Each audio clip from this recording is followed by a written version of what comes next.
Hey, what's up, man? How you doing? Triple H, good to see you healthy again. It's good to be healthy again. Yeah, it's been a while.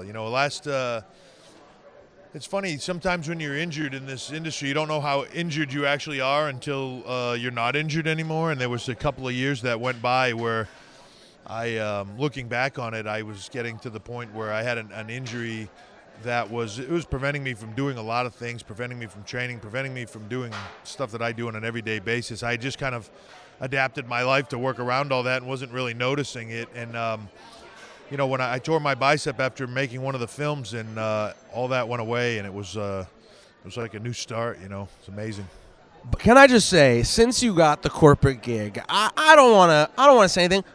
You look a little sharper, man. You look a little more corporate. I'm a little bit more dapper.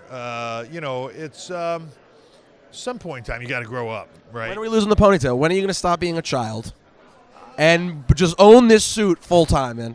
Well, you can wear a suit with a ponytail. Don't get hot because you don't have any hair.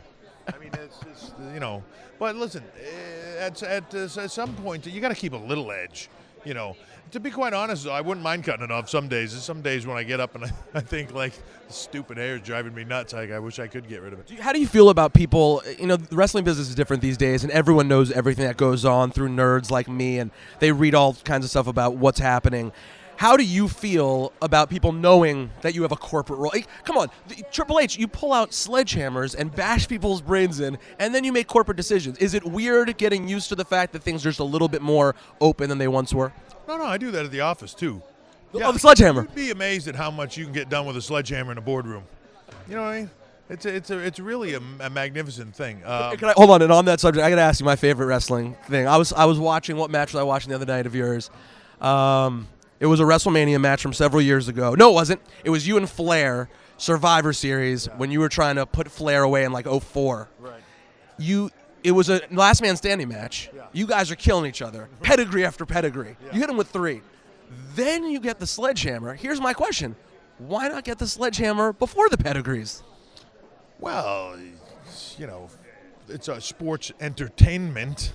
It's building the drama. That's the whole thing, It would be boring, I guess, if you just came out, grabbed the sledgehammer, and end the match. Yeah, I mean, that's the thing. If you just ran right out and just shot the guy first thing, it's not very much of a movie, is it? Does this mean I'm not going to get a writing gig? Yeah, it puts a damper on it. I can just tell you, you're not really good at building the story. Damn it. Yeah. Well, how is it super exciting to They just cut off Darth Vader's head at the beginning of Star Wars. It's the whole different premise. Save people 2 hours. Yeah. No, are you? Was it super exciting to see the reaction that Rocky's gotten since he's come back? Did it feel like old times?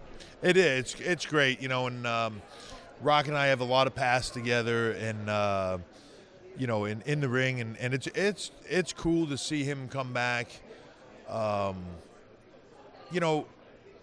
For all of us, this is, it's home, right? I've always just known him as what he is, and this is home for him, and he's been gone in Hollywood. We see each other now and then, but this is home to us for him, and I think it is for him too. And to see him come back here, to see him, one of the things that's always for me is he's, like all of us, a very passionate performer, and when he's jazzed about something, or when those fans give him that reaction, if you know him well enough, you can clearly see that excitement. I think you can see it on TV. I think you can clearly see that excitement in him, and to see him come out and to get that reaction again and see that in him, to me, was awesome, because it's like, he's back getting the adrenaline rush. Did corporate Hunter go, ooh, I can tell he likes this. This is a good thing. This is a good thing for us. It didn't have to be corporate Hunter. I knew that 10 years ago. You know what I mean?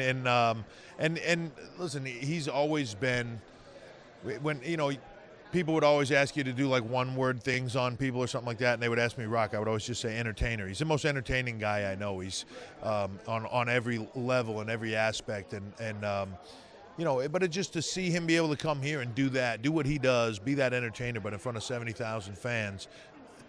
If you've done that, you know what an adrenaline rush that is, and I know what an adrenaline rush that is for him, because I've been in the ring with him as much as I've been in the ring with anybody in my life. I know how he feels about that. So to see somebody else get that rush again is a phenomenal thing. Hey, listen, it's always great seeing you, and I want to give you a couple words of advice. Watch out for that tombstone. It's a doozy. Just watch out. You think he'll go for the tombstone at some point in time? Because I wasn't prepared for it. I think he could. And also, he could go old school. You might want if you see him walking on that top rope, Get out of the way. get out of the way. It's good advice. Thank Have you. fun, man. Yeah. Good to see you back, buddy. Pleasure.